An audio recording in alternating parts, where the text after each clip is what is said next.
Democrats in the Texas House continue hiding out of state over redistricting efforts as Governor Greg Abbott threatens to call more special sessions for the next 2 years until those maps are redrawn.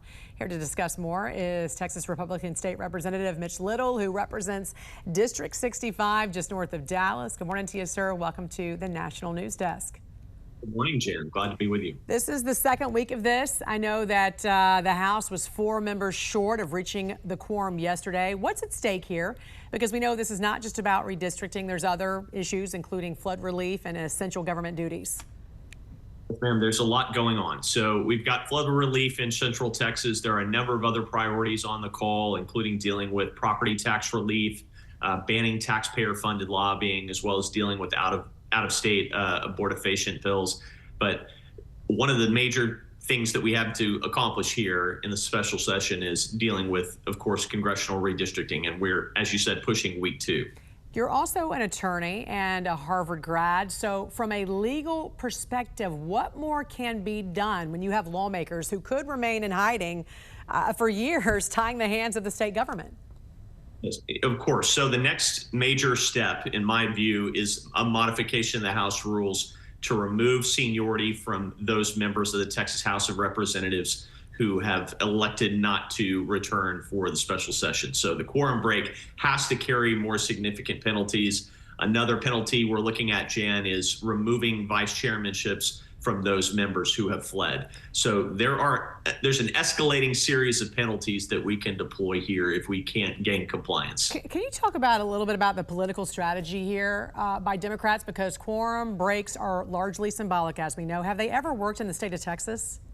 It's never worked, but they seem to work with the primary voters for the Democrat Party. So obviously my colleagues on the Democrat side in the Texas House are under a lot of pressure from their primary voters to not be here to do work.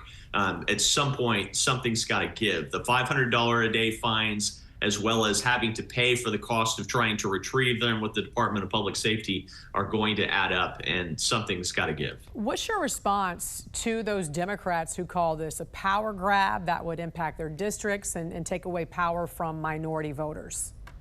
Yeah, no one was really standing up on the other side of the aisle when redistricting was done in California, Illinois, New York, who has a vastly disproportionate number of congressional representatives on the Democrat side compared to their political performance. So in my view, they need to understand that this is part of the process.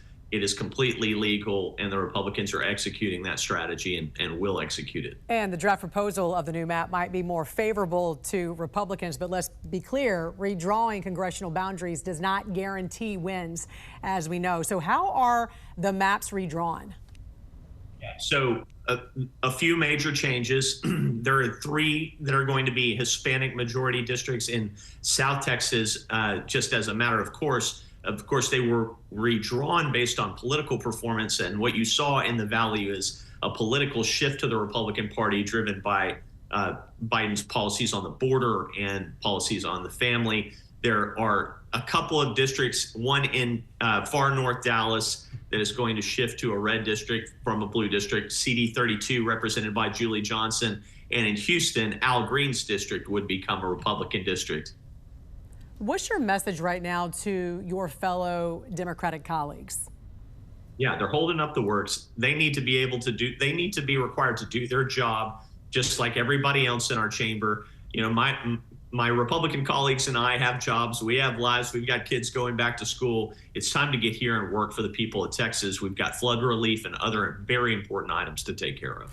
And at what point do you continue down this road? Will these special sessions continue as long as you do not have enough members to meet that quorum?